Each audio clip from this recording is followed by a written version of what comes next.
Round 3 Super Rugby Pacific 2025 is in the books, and it was another great round of rugby. We're yet still to see a massive blowout score, and that means that the competition is just really equal and really level, and that all the teams are constantly improving, and it is great to see.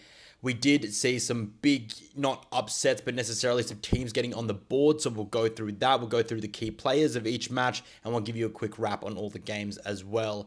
We're also going to be looking at some video analysis, and that's going to be the Brumbies attack against the Chiefs, and vice versa, the Chiefs attacks against the Brumbies. But to get into all this, it'll be on the other side of this. We saw that in the Ireland test, we saw that in the England test. It was a really tight game. And so I'll whack it up there. There it is. Now there's a little bit of chat about the fact that if you're needing to get creative, like, get subscribe, you know the rest.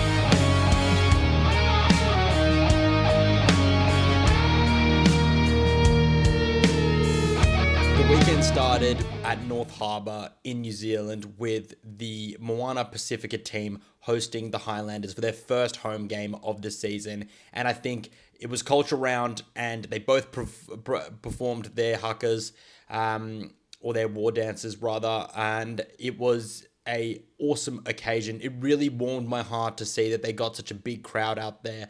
I think that it's one of the biggest crowds they've ever gotten, and a draw card like Adi Sevilla playing in that beautiful Pacific Island heritage jersey, I think just was the cake on top of a really good performance. But all those elements, the respect shown between the sides, the fans coming out, it was a beautiful afternoon. There were families on the hills watching the teams play, and it was an awesome game for everyone to enjoy. And I think the Moana Pacifica admin team and who to drive the tickets out there did a really, really good job. So the rugby aside, I think it was a really, really good day up there at North Harbour. But then if we turn to the rugby, it was a pretty scrappy game, and I think a lot of people had probably expected, considering the form that the Highlanders had heading into the game, that they'd be a little bit more dominant and that they would be able to put the game kind of beyond doubt. But it was really a strong performance from Moana, and they made it a scrappy game. And I think the star of the team really was Adi Sevilla. And if you had him in your fantasy side, he racked up some pretty impressive points just he himself. But overall, I think that it was a game where neither team, were truly able to get into their rhythm, and that showed in the eventual score.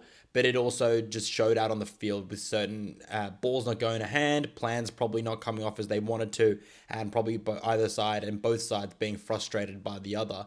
So a good game, I think overall for the Highlanders. They're going to keep charging on, and they're going to be happy with the start of their season, that's for sure. And Moana just keep being oh so close, but just a bit too far.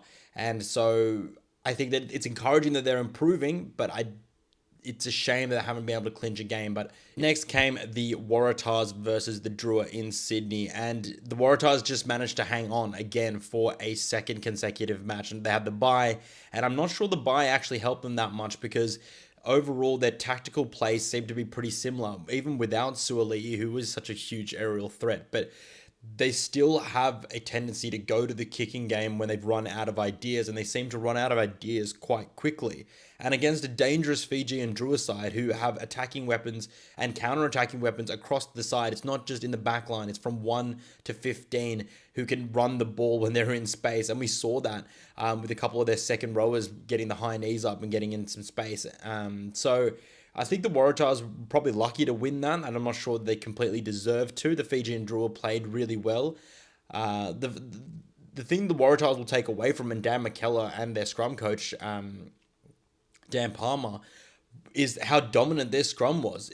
Taniela Tupou, Angus Bell, and Dave Parecki for the first half absolutely demolished the Fijian scrum, getting solid lifts and leverage under the front row of the Fijian Drua pack. So it was a dominant performance from the front row, and I think that'll really buoy Dan McKellar, because he is such a forward-orientated coach, and Dan Palmer, who that is his area of specialty. And I think with Mike Cron at the Wallabies likely leaving with Joe Schmidt, that's not been decided, but that's been the chatter around that.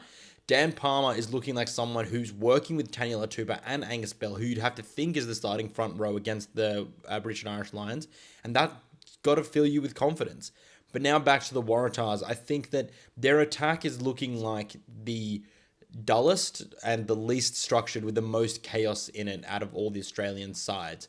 This is their structured attack, that is. Andrew Kellaway was an absolute godsend for them at the 15 jersey. He brought structure, he brought running lines, and he brought that element to be able to break the Fijian line and to be able to put those around him in space. He joined quite well with Max Jorgensen, who was also able to illuminate that part of his game as well. But I think that overall their structured attack is quite basic, and I'm not seeing the level of dummy runners and blockers that the Western Force, the Reds, and the Brumbies are showing. And it's just not quite as efficient. It's clunky. It feels clunky. And it's probably because Dan McKellar's trying to get as many Wallabies players in there to get the cohesion building early. But I just feel that also you've got to be able to pay respect to the lads that have been there throughout the season and trust that they know what they're doing, because the Wallabies players will get in there. And the Wallabies player that is doing extremely well, apart from Angus Bell and Taniela Tupou, is Langi Gleeson. Langi Gleeson had an absolute belter of a game, as he always does, against his Fijian brethren. He has proud Fijian heritage, and he always just manages to go to another level. So that was really impressive. Tackles, ball carrying, gain line meters. His hands let him down on a few times, but apart from that, he was pretty solid. I think the Fijian Drua side, all their tries were great. They were able to pick apart the space that the Waratahs gave them and were really able to get through the Wallabies' defensive line on the edges to then to be able to put pressure on, particularly when the Waratahs had put up an average kick. So that's something they want to be working on, and I wrote an article about it on the raw.com.au. If you guys have missed it, you can go check it out. Just head to my profile. But that is a big work on for Dan McKellar. I think the defensive side of it is actually pretty decent. They kept the Fijian Drua to a relatively low score. The score was 24 for the Drua in the end. But I do think that attacking element, they need to start scoring higher points, and they need to be able to do them without the necessarily the ascendancy of the forward pack, because that may not always be able to be the go-to every single minute of every game, as it has been previously in the last two games. For the Fijian Drua, I think that it's unlucky that they've been so close to a win 2 weeks in a row against the Hurricanes and the Waratahs this weekend. I think they really need to make sure that they win their home games to be able to be serious contenders towards the back end of the season. It's not over by any means necessary, but it is a bit of a worrying pattern since they dropped that one against the Brumbies first up in the ambush. The Waratahs will take on the Force next week, and I'm not so sure they'll be able to get away with some of the things, particularly in tight, that they did against the Drua. So the Drua definitely did put in a physical effort. There was just a couple of elements maybe around the ball and around the ruck that they were missing. But apart from that, I think the Waratahs really do need to step up a level to be able to contend properly. The first game on Saturday was the Chiefs beating the Brumbies, who looked much improved there at their home ground, FMG Stadium in Hamilton. It was a game with tit for tat, really. It was seesawing in the first half, and then in the second half, it started to feel like the Chiefs got a little bit more ascendancy and were able to pull away, although the score did stay relatively close for a little while.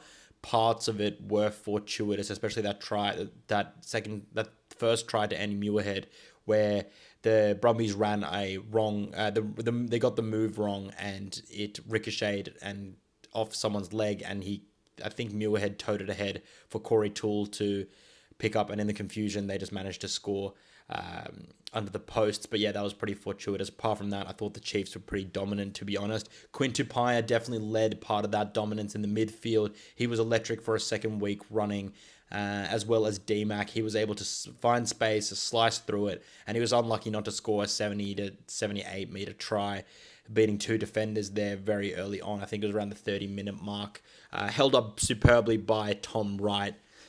But I think that Tom Wright had a bit of a rocks and diamonds performance of old as opposed to a structured performance. The Brumbies aren't seeming like they're wanting to exit. And I think Tom Wright's a big part of that from their own half if they've received a kick. They just seem to be running everything back, getting up to their own, just on their own side of 50-meter line or something like that. And they do it to be able to put pressure on and challenge in the 15-meter channels. But I'm just unsure whether you need to run it from your own 30/40 when you've got quite good kickers throughout the field who can pin the opposition back. So I think that part of that caused Tom Wright to run it, and he passed it in a couple of awkward spaces and times like he did against the Force the week before. So that was a bit of a worrying sign. He just needs to remember to be calm, play territory.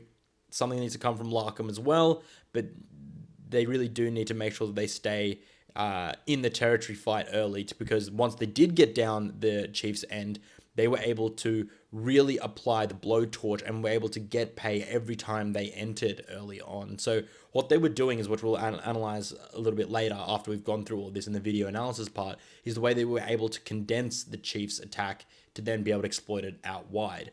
But then for the Chiefs, vice versa, they were able to find holes through the middle, because the Brumbies are running now a rush defense, and players like Quinn Tupai, powerful ball runners like Quinn Tupai and Gideon Rampling came on in the second half, and then also Damien McKenzie, who's so elusive, were able to exploit the rush and the disconnection between players like Ollie Sapsford and Len Ikitau, who probably haven't had a lot of, they haven't had a lot of minutes together leading into this season. Maybe it'll be better for the second half of the season, but for the minute, not the best connections. That was something they were able to exploit. Extremely impressive. D-Mac was deadly as ever. So if you had him in your...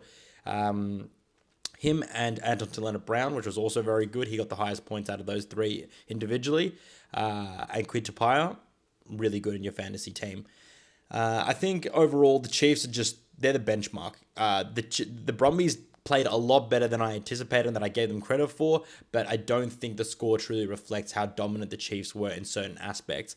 They were kind of shaky at set piece, particularly at line out. They lost Josh Lord early, so that probably didn't help.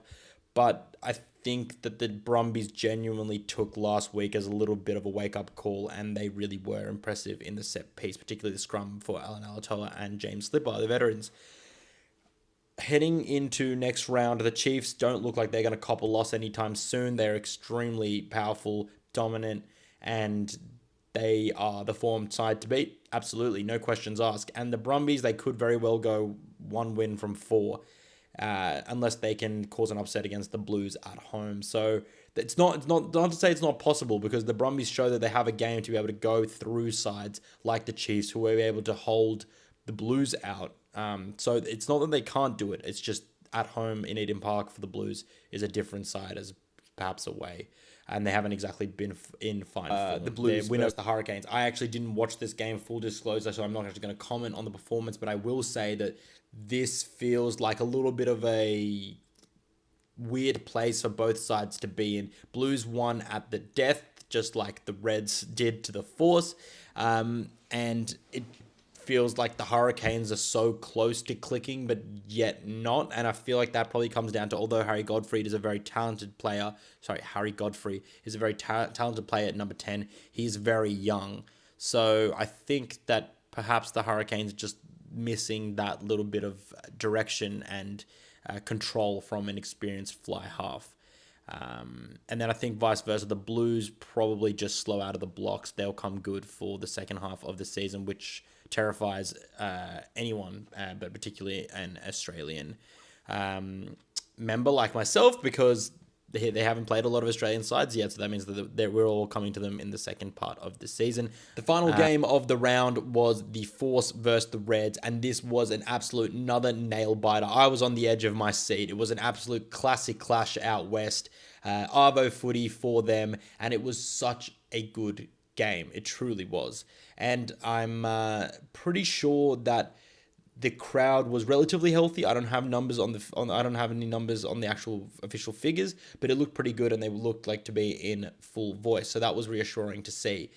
The main thing that I would say is that both sides were deadly, but they had different variations about how they went about forcing pressure onto their opposition side. So the Force were very much happy to go through the center, and they were punched up until they were able to get into the right territory to be able to release wide. And players like Dylan Peach, Harry Potter, and even the welcome back and injury recovered Resham Pasitoa, who previously was a 10, playing a 13, managed to find some weak shoulders to be able to go through. So that was really impressive from the Force. And I got to put that down to, and I got to credit Ben Donaldson, because he is the form Australian 10 to begin with. Noel Olaseo's only had 1 game. Tom Liner's had 1.5 games.